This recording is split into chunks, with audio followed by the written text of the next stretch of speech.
नमस्कार। रेखा की आवाज़ चैनल में आपका स्वागत है। हमारी आज की कहानी है बुढ़ापे का दर्द। अपने बेटे और बहू के रोज़ के झगड़े से परेशान होकर कैलाश बाबू अपने कमरे में जाकर अपना बैग निकालने लगे। उसमें अपने कुछ जोड़ी कपड़े रखे और उदास मन से अपनी पत्नी की तस्वीर को उठाया और बोले, कितने नाजों से पालकर बड़ा किया था हमने अपने इकलौते लाडले बेटे को। कहते ही वह रो पड़े, परंतु फिर सोचने लगे कि नहीं, यह कमज़ोर पड़ने का वक्त नहीं है। उन्होंने अपनी आंखों के आंसू पोंछते हुए अपनी पत्नी की तस्वीर को अपने बैग में रखा और अपने एक दोस्त को फ़ोन किया जो वृद्ध आश्रम में रहते थे। भरे गले से उन्हें बताया कि अब वह भी वृद्ध आश्रम में ही रहना चाहते हैं। इतनी बात सुनते ही उनका दोस्त राधे श्याम सतबद्ध रह गया। उसके पास कुछ पूछने के लिए कोई शब्द ही नहीं बचे। कैलाश बाबू ने केवल इतना ही कहा कि मैं रोज़ रोज़ की कलह से परेशान आ गया हूँ और 1 घंटे में तुम्हारे पास पहुँच रहा हूँ। जिस समय वे अपना घर छोड़कर अपना बैग लेकर निकलने लगे तो उन्होंने देखा कि उनका बेटा बहू अपने कमरे में बैठकर चाय और स्नैक्स का आनंद ले रहे थे। परंतु दोनों में से किसी ने नहीं पूछा कि आप यह सामान लेकर कहाँ जा रहे हैं, और ना ही किसी ने उन्हें रोकने की कोशिश की। रोज़ रोज़ के अपमान और जिल्लत भरी जिंदगी से परेशान कैलाश बाबू वृद्ध आश्रम पहुँच गए। थोड़े ही समय में उनके वृद्ध आश्रम में बहुत से मित्र बन गए। वे सबके साथ हालचाल बांटते, बातें करते, रोज़ सुबह से और एक्सरसाइज भी करते। धीरे धीरे कैलाश बाबू को आश्रम में ही अच्छा महसूस होने लगा। घर की अपेक्षा उन्हें वृद्ध आश्रम सुकून दे रहा था। सभी लोग एक साथ खाना खाया करते थे, जबकि घर में रोज के क्लेश से कैलाश बाबू का हृदय शलनी हो गया। हमेशा अपनी पत्नी की तस्वीर से बातें करते हुए कहते थे कि तुम तो मुझे पहले ही छोड़कर चली गई, परंतु उस बेटे ने भी मेरा साथ ना दिया जिसके लिए मैंने कभी अपना पसीना भी पानी की तरह बहाया था। एक दिन कैलाश बाबू वृद्ध आश्रम के प्रांगण में टहल रहे थे। तभी वृद्ध आश्रम के बाहर एक कार आकर रुकी। वृद्ध आश्रम के सभी लोग उस कार की ओर देखने लगे और सोचने लगे कि आज फिर कोई अभागा बुजुर्ग इस वृद्ध आश्रम में आया है, जिसने न जाने कितने यत्न से अपने बच्चों को पाल पोस कर पढ़ा लिखा कर बड़ा किया होगा। आज फिर ऐसा कोई आंखों में आंसू लिए इस प्रांगण में प्रवेश करेगा। कार से एक नौजवान लड़का उतरा और उसके बाद एक औरत, जो शायद उसकी माँ थी, का हाथ पकड़कर बाहर निकलने लगा। उस औरत की उम्र लगभग 65 वर्ष के करीब रही होगी। सर पर पल्लू होने के कारण उसका चेहरा सही ढंग से नजर नहीं आ रहा था। थोड़ी ही देर में कार से करीब 30-35 वर्ष की एक अन्य महिला उतरी, जिसके हाथ में एक बैग था। उस महिला ने वह बैग उसे बुजुर्ग औरत के हाथ में थमाया और उनसे कुछ बात कहने लगी। वह बुजुर्ग औरत चुपचाप उस महिला की बात सुन रही थी। फिर वापस वे दोनों कार में बैठकर चले गए और बुजुर्ग महिला वृद्ध आश्रम के बाहर कुछ देर तक वैसे ही खड़ी रही और फिर भारी मन से अपने आंसू पोंछते हुए वृद्ध आश्रम में आ गई। कैलाश बाबू की ओर देखते ही अपने सिर के पल्लू से अपने चेहरे को छुपाने लगी और फिर बिना कुछ कहे महिला विभाग की तरफ चली गई। तब कैलाश बाबू के साथ खड़े एक बुजुर्ग ने कहा, आज फिर से एक माँ की ममता तार तार हो गई। फिर से एक माँ के सपनों को चकनाचूर कर दिया गया। कैलाश बाबू बार बार इस महिला के चेहरे की ओर देखे जा रहे थे। उन्हें लगा कि जैसे वह उसे महिला को पहले से जानते हैं, लेकिन वह पूरी तरह से समझ नहीं पाए कि वह महिला कौन है। अक्सर कैलाश बाबू देखते कि वह महिला अपने पल्लू से अपना आधे से ज़्यादा चेहरा छुपा कर रखती थी, लेकिन एक दिन जब वह महिला बागवानी के काम में लगी हुई थी तो कैलाश बाबू इस समय टहलने के लिए निकले। बागवानी करते करते उस महिला के सिर से पल्लू उतर गया। कैलाश बाबू को उस महिला का चेहरा देखते ही पैरों तले जमीन खिसक गई। ना जाने कितने सवालों ने उनके दिमाग को घेर लिया। उसी समय उनका एक मित्र भी उनके पास आया और बोला, खाना खाने का समय हो गया है, तुम कहाँ घूम रहे हो? और इतने गुमसुम क्यों हो? सभी लोग नाश्ते की मेज पर मौजूद थे, लेकिन तुम नहीं थे, इसलिए मैं तुम्हें बुलाने आ गया। क्या बात है, कोई परेशानी है? अरे नहीं, कुछ भी तो नहीं, थोड़ा टहलने के लिए बाहर निकल आया था।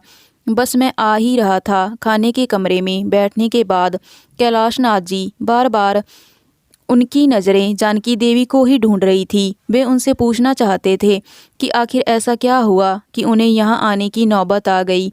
उनका तो भरा पूरा परिवार था और हमेशा कहती थी कि वह अपने बेटे बहू के साथ बहुत खुश है, फिर आज ऐसा क्या हो गया? कैलाश बाबू उधर ही किसी व्यक्ति से पूछते हैं कि 2 दिन पहले जो एक महिला वृद्ध आश्रम में आई थी, वह आज खाना खाने नहीं आई है। उन्होंने बताया कि वह माताजी आज बहुत दुखी है, इसलिए उन्होंने खाना खाने से मना कर दिया है। परेशान भी क्यों ना हो, आखिर जो उनके बेटे बहू ने उनके साथ किया है, ऐसा तो कोई दुश्मन के साथ भी ना करे। वह बार बार अपने घर को याद कर रही हैं। सुबह से अपने कमरे में बैठी रोई जा रही थी, इसलिए उनका ध्यान भटकाने के लिए उन्हें बागवानी करने का काम दिया गया है। यह सब सुनकर कैलाश बाबू का मन परेशान हो गया। वे जानना चाहते थे कि आखिर जानकी देवी के साथ हुआ क्या है।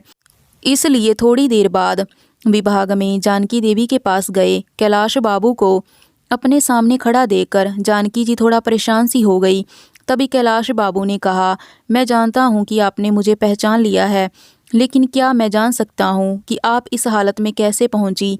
जानकी जी ने कुछ नहीं कहा, परंतु उनकी आंखें आंसुओं से भर गई थी। यह देखकर कैलाश बाबू और भी अधिक परेशान हो गए। उनका दिल किया कि जोर जोर से चिल्लाकर इस दुनिया से पूछे कि क्यों बुढ़ापे में बूढ़े माँ बाप को पुराने सामान की तरह निकाल कर फेंक दिया जाता है? क्या बूढ़ों का कोई आत्मसम्मान नहीं? अपने ही विचारों में मगन कैलाश बाबू वृद्धाश्रम के प्रांगण में टहल रहे हैं। अचानक उनका पैर क्यारी के किनारे से टकराया और वह गिरते गिरते एक पेड़ को पकड़कर संभल गए। तभी पास से गुजर रहा वृद्ध आश्रम का कर्मचारी कहता है, अंकल जी, आप ठीक तो हैं ना? कहीं चोट तो नहीं लगी? अपना पैर दिखाइए, अगर लगी हो तो मैं अभी पट्टी कर देता हूँ। कैलाश बाबू कहते हैं, अरे नहीं, कुछ ज़्यादा चोट नहीं है, बचाव हो गया। इतना कहते हुए कैलाश बाबू प्रांगण में रखे बेंच पर जाकर बैठ गए और कुछ महीने पहले घटी एक घटना को याद करने लगे, जब वह बाथरूम में फिसल कर गिर गए थे और उनके पैर में ज़्यादा चोट लग गई थी। उनकी बहू उस चोट को देखकर भी अनदेखा करके अपने काम में लगी रही और उनका बेटा चिल्लाकर बोला, क्या संभाल कर काम नहीं कर सकते? मुझे तो समझ नहीं आता कि आप इतनी हड़बड़ी में क्यों रहते हैं। कोई काम ठीक से करना नहीं आता, जब देखो चोट लगाकर बैठ जाते हो और हमारा काम ही बढ़ाते रहते हो। अगर कोई काम नहीं होता तो मत किया करो, आराम से अपने कमरे में क्यों नहीं बैठते? पूरा दिन इधर उधर घूमते रहते हो। उससे इतना भी ना बन पाया कि अपने पिता का हालचाल पूछे या चोट पर मरहम पट्टी करे। एक दिन सब कैलाश बाबू का चश्मा टूट गया तो अपने बेटे से कहने लगे, बेटा मेरा चश्मा ठीक करा देना, टूट गया है, ठीक से दिखाई नहीं देता। इतनी बात सुनते ही बहू बीच में जोर से चिल्ला पड़ी कि बस चारपाई पर बैठे बैठे खर्चे बढ़ाते रहते हैं और कोई काम धंधा तो करते नहीं। बच्चों की तरह हरकतें हो गई हैं आपकी। ना जाने ऐसा कितनी बार हुआ था जब कैलाश बाबू अपने बेटे बहू से अपमानित हो चुके थे। अपने अतीत में झांकते कैलाश बाबू अभी अपने विचारों में खोए ही हुए थे। तभी सामने से उनके बुजुर्ग मित्र राधे श्याम जी आते हुए दिखाई दिए। राधे श्याम जी के चेहरे पर मुस्कुराहट थी। उन्हें देखकर कैलाश बाबू बोले, क्या बात है राधे श्याम, आज तो बड़े ही खुश नज़र आ रहे हो। अभी राधे श्याम जी ने कहा, आज मेरे बेटे का जन्मदिन है, उसका फ़ोन आया था कि आज वह मुझसे मिलने आने वाला है, इसलिए मैं बहुत खुश हूँ। बहुत दिनों बाद आज उसका चेहरा देखने को मिलेगा। राधे श्याम की ये बात सुनकर कैलाश बाबू कुछ परेशान से हो गए और अपने मित्र को बोले, जिस बेटे ने तुम्हारी यह हालत कर दी, तुम्हें वृद्ध आश्रम में छोड़कर चला गया, साल में केवल कुछ देर के लिए तुमसे मिलने के लिए आएगा, तुम उस बेटे के लिए खुश हो रहे हो। तभी राधे श्याम जी बोले, मैं तो इसी से खुश हूँ कि कम से कम मेरा बेटा मुझसे मिलने तो आ रहा है। मेरे लिए यही बहुत बड़ी बात है। लेकिन कैलाश जी उनसे नाराज़ होकर उनकी बात को बिना सुने अपने कमरे में जाकर बैठ गए। सोचने लगे कि यह किस्सा केवल मेरे साथ या जानकी जी के साथ ही नहीं है। वृद्धाश्रम में रहने वाले हर एक बुजुर्ग की कोई ना कोई कहानी है। सभी की ज़िंदगी में वृद्ध आश्रम में रहने के पीछे कोई ना कोई वजह ज़रूर है। बिना किसी वजह के अपनी मर्जी से कोई वृद्धाश्रम नहीं आता। जब तक कि एक व्यक्ति अंदर तक भर नहीं जाता तब तक वह यहाँ आने के लिए मजबूर नहीं होता। लेकिन देखो, सभी बूढ़े लोग अपनी उन कड़वी यादों को भूलकर अपनी ज़िंदगी को यहाँ बिताने को मजबूर हैं। कुछ लोग समय के हिसाब से स्वयं को ढाल लेते हैं और खुश रहने की कोशिश करते हैं, जबकि कुछ लोग मेरे जैसे हैं जो हमेशा ही अपने बच्चों को, अपने बेटे बहू को, अपने पोते पोती को याद करके आंखों से आंसू बहाते रहते हैं। बार बार अपने घर परिवार को याद करते रहते हैं। मन में अपने घर के लिए लगाव भी है, लेकिन उसी घर में रहने वाले बेटे बहू के दिए हुए घाव भी हैं। कैलाश जी को कविता लिखने का बहुत शौक था, इसलिए अपना दिल बहलाने के लिए वे कुछ देर के लिए कविता लिखने बैठ जाते थे। एक दिन जब वह एक कागज़ पर अपने विचारों को कविता का रूप दे रहे थे तो उस पर अपने हालात बयान करते करते उनकी आंखें आंसुओं से डबडबा गई। उस समय वृद्ध आश्रम का संचालक उनके पास आया और उन्हें आवाज़ लगाई। कैलाश बाबू इस समय ठिठक कर बैठ गए और कागज़ को मोड़कर अपनी जेब में रख लिया और अपने आंसू छुपाते हुए बोले, जी बोलिए कैलाश जी, आपका बेटा और बहू आपसे मिलने आए हैं, साथ में आपका पोता भी है। यह बात सुनकर कैलाश जी हैरान हो गए, साथ में उनके चेहरे पर नफ़रत के भाव भी आ गए। सोचने लगे कि आज मेरे बेटे को मेरी याद कैसे आ गई। जब ऑफिस में गए तो इस समय उनका 5 वर्ष का पोता गोलू उन्हें देखते ही दादू दादू बोलते हुए झट से उनकी ओर दौड़ा और उनकी टांगों से चिपक गया। कैलाश बाबू की आंखों से आंसू छलक पड़े। अब तक वे मन मारकर वृद्ध आश्रम में जैसे तैसे जी रहे थे, लेकिन अपने पोते को देखते ही उनका दिल कमज़ोर पड़ने लगा। परंतु फिर अचानक दिमाग में विचार आया कि यह वक्त मजबूती से अपने निरन्या पर टिके रहने का है। ऐसा सोचते हुए गुस्से से अपने बेटे को देखते हुए बोले, तुम यहाँ क्या करने आए हो? चले जाओ यहाँ से। मुझे किसी से मिलने की कोई ज़रूरत नहीं है। मैं यहाँ बहुत खुश हूँ और अपनी ज़िंदगी बड़ी आराम से काट रहा हूँ। कम से कम यहाँ पर मेरे साथ हंसने बोलने वाला तो कोई है। वह पिताजी, दरअसल बात यह है कि आज गोलू का जन्मदिन है और हमने घर पर पार्टी रखी है। गोलू की ख्वाहिश है कि आप भी उसके जन्मदिन पर उपस्थित रहें। यदि आप आएंगे तो आपके पोते को भी अच्छा लगेगा। तभी कैलाश बाबू बोला, देखो मैं वह घर छोड़ चुका हूँ और अब मैं वहाँ दोबारा नहीं जाना चाहता। इस समय उनका बेटा बोला, पिताजी आप घर चलिए, वहाँ आपके मित्र भी पार्टी पर आ रहे हैं। मैंने उन्हें भी बुलाया है। सभी आस पड़ोस वाले और रिश्तेदार भी आएंगे। सब लोग आएंगे, आपके बारे में पूछेंगे तो हम क्या कहेंगे? तभी कैलाश बाबू बोले, अच्छा तो आज मुझे अपने बेटे के जन्मदिन के लिए बुलाने नहीं बल्कि अपनी इज्जत बचाने के लिए तुम बुलाने आए हो। सभी रिश्तेदार आएंगे तो पूछेंगे तुम्हारे पिताजी कहाँ हैं, तो तुम क्या जवाब दोगे? इसलिए तुम मुझे बुलाने आए हो। अभी के अभी चले जाओ यहाँ से, मैं कहीं नहीं जाने वाला हूँ। तुम लोग कितने स्वार्थी हो गए हो, ज़रूरत पड़ी तो बुलाने आ गए, वरना इतने महीनों से मैं यहाँ वृद्ध आश्रम में हूँ, एक बार भी खबर लेने नहीं आए कि मैं जी भी रहा हूँ या मर गया। इतना तो फ़ोन करके भी मेरा हालचाल पूछने की ज़रूरत नहीं समझी।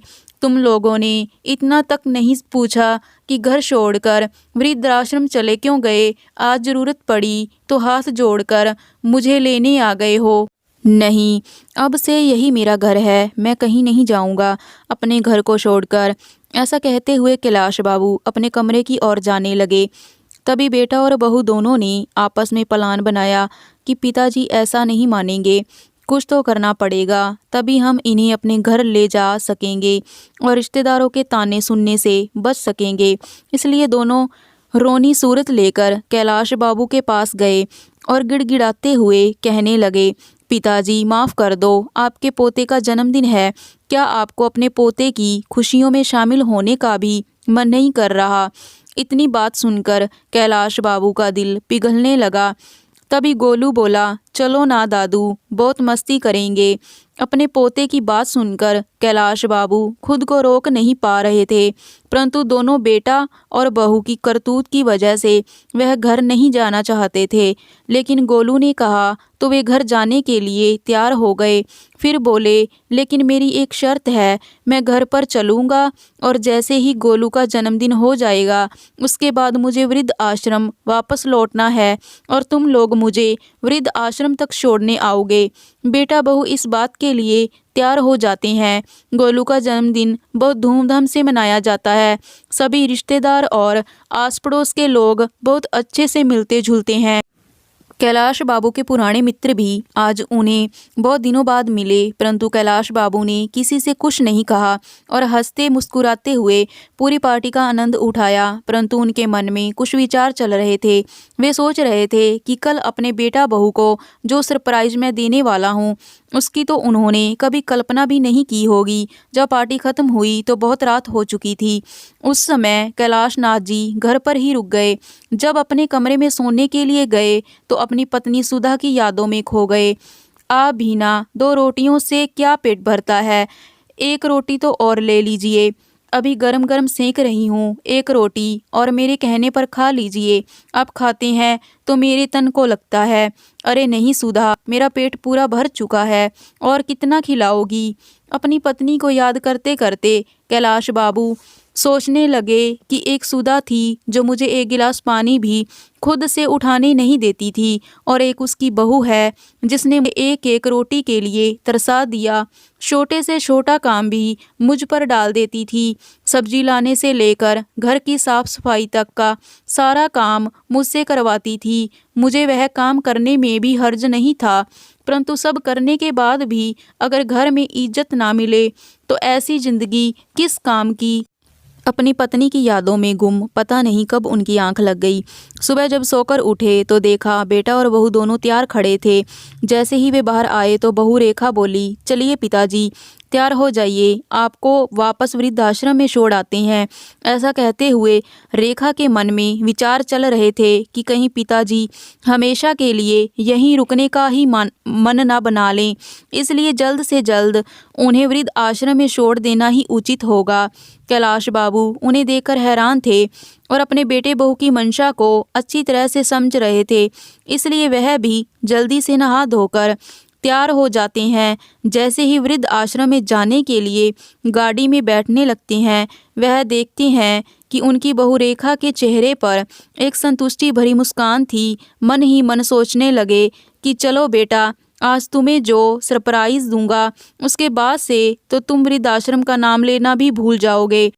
कैलाश बाबू ऐसा सोचते हुए कार में बैठ जाते हैं। एक पल को अपने घर को निहारते हैं, फिर सोचते हैं कि ठीक है, जहां मन को तसल्ली मिले उधर ही रहना चाहिए। यहाँ तो बेटे बहू को मुझे निकालने की बहुत जल्दी है, तो रह कर भी क्या करूँगा। अपना वृद्ध आश्रम ही अच्छा है, जहाँ मैं अपने हिसाब से खाता हूँ, अपने हिसाब से रहता हूँ और अपनी मनपसंद काम करता हूँ, किसी की चिक चिक नहीं होती। जैसे ही वृद्ध आश्रम के सामने कार रुकी तो बेटे बहू कार से उतरकर बाहर खड़े हो गए। कैलाश बाबू भी कार से निकले और अंदर जाने लगे। जाते जाते रुक गए और पीछे मुड़कर अपने बेटे बहू को आवाज़ लगाई। वे दोनों अपनी कार में बैठने ही लगे थे, तभी कैलाश बाबू की आवाज़ सुनकर रुक गए। कैलाश बाबू ने फिर कहा, वापस मत जाओ, मुझे तुम्हें किसी से मिलाना है। उनके बेटा बहू उनके पीछे पीछे चल पड़े। वृद्धाश्रम के प्रांगण में पहुंचकर कैलाश बाबू वही काम करने वाले एक व्यक्ति से जानकी जी को बुलाने को कहते हैं। जानकी जी जैसे ही बाहर आई वैसे ही कैलाश बाबू का बेटा उन्हें देखकर दंग रह जाता है और बहू रेखा को तो जैसे काटो तो खून नहीं। उसकी हैरानी का ठिकाना नहीं था। दौड़कर जानकी जी के गले लग गई और फूट फूट कर रोने लगी और बोली, माँ आप यहाँ क्या कर रही हो? आप यहाँ कब आए और आपने मुझे बताया भी नहीं। परंतु उसकी बातों का जानकी जी ने कोई जवाब नहीं दिया। फिर रेखा बोली, मुझे तो यही लगता था कि आप भाई भाभी के साथ बहुत अच्छे से रह रही हो। कल ही मेरी भाभी से बात हुई थी, उन्होंने भी नहीं बताया कि तुम वृद्ध आश्रम में हो। मैं तुम्हारे बारे में भाभी से कितने दिनों से पूछ रही थी कि माँ से बात नहीं हो रही, माँ कहाँ है, एक बार तो मेरी बात करवा दो। तो भाभी ने कहा कि तुम तीर्थ यात्रा पर गई हो, इसलिए मेरी तुमसे बात नहीं हो पाएगी। और मैंने भी मान लिया कि तुम तीर्थ यात्रा पर गई हो, लेकिन मुझे क्या पता था कि उस जालिम औरत ने तुम्हें वृद्ध आश्रम छोड़ दिया है। अपनी बेटी की बात सुनकर जानकी जी फूट फूट कर रोने लगी और बोली, बेटा तुम्हारे भाई भाभी झूठ बोल रहे थे, मुझे 1 महीना पहले ही वह वृद्ध आश्रम में छोड़कर चले गए थे। लेकिन माँ, आप मुझे फ़ोन करके बता भी तो सकती थी, मैं तुरंत यहाँ पहुँच जाती। उन लोगों की हिम्मत कैसे हुई मेरी माँ के साथ यह सब करने की। इतना कहते हुए रेखा अपनी माँ से लिपट गई। मैं तुम्हें फ़ोन करके कैसे बता सकती थी? जिस दिन मैं वृद्ध आश्रम में आई, मैंने तुम्हारे ससुर जी को यहाँ देखा। इसका मतलब तो यह हुआ कि तुम में और तुम्हारी भाभी में कोई फ़र्क ही नहीं है। फिर मैं तुम्हें फ़ोन करके तुम्हारे भाई भाभी की करतूत के बारे में क्या बताती? इतना कहते हुए जानकी जी ने उसे अपने से अलग कर दिया। तुम मेरी बेटी कहलाने के लायक ही नहीं हो, इसलिए मुझसे दूर रहो। यदि मेरे बेटे बहू ने मुझे घर से निकाला है, तो मेरी बेटी ने भी अपने ससुर को घर से निकाला है। तो कुल मिलाकर मेरी दोनों औलादें ही निकम्मी निकली। अब तो मुझे स्वयं को तुम्हारी माँ कहने पर भी शर्म आती है। एक ने अपनी माँ को घर से निकाल दिया और एक ने अपने ससुर को घर से निकाल दिया। अपनी माँ की बातें सुनकर रेखा का सिर शर्म से झुक गया। माँ, मुझे माफ़ कर दो, मैं बहुत शर्मिंदा हूँ, मुझे बहुत बड़ी गलती हो गई है।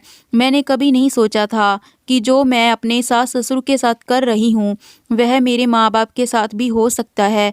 तभी जानकी जी बोली, बेटा वैसे तो तुम्हारी गलती माफ़ी लायक नहीं है, फिर भी अगर माफ़ी मांगनी है तो मुझसे नहीं, अपने ससुर जी से मांगो। अपनी करतूतों पर शर्मिंदा हुई रेखा अपने ससुर जी की ओर मुड़ी और उनके पैरों में गिर गई। मुझे माफ़ कर दीजिए पिताजी। तभी रोहन ने भी माफ़ी मांगते हुए कहा, अब आप दोनों घर चलिए और हमें अपनी सेवा करने का मौका दीजिए। तो कैलाश जी और जानकी जी दोनों ने ही घर जाने को मना कर दिया और कहा कि हमें अब बहू बेटे या बेटी के पास नहीं रहना है, हम वृद्ध आश्रम में रहकर ही सुखी हैं। दोनों ने लाख मनाने की कोशिश की, परंतु कैलाश जी और जानकी जी का एक ही जवाब था, एक बार धोखा खा चुके हैं। अब इस उम्र में हमारे शरीर में इतनी जान नहीं बची है कि बार बार अपने बच्चों द्वारा दिए गए धोखे झेल सकें। इतना कहकर कैलाश जी और जानकी जी अपने अपने कमरे में चले गए। रेखा और रोहन दुखी मन से अपने घर वापस चले गए। घर पहुंचकर उन्होंने देखा कि पिताजी के कमरे में उनके बिस्तर के ऊपर एक कागज़ रखा था, जो शायद उनकी जेब में से निकलकर गिर गया था। जब रोहन ने उसे कागज़ को खोलकर देखा तो उसमें उनके पिता ने एक कविता लिखी थी, क्या किसी ने देखा है मौत से पहले भी मौत आती है? हाँ, मैंने देखा है आज मौत से पहले भी मौत आती है।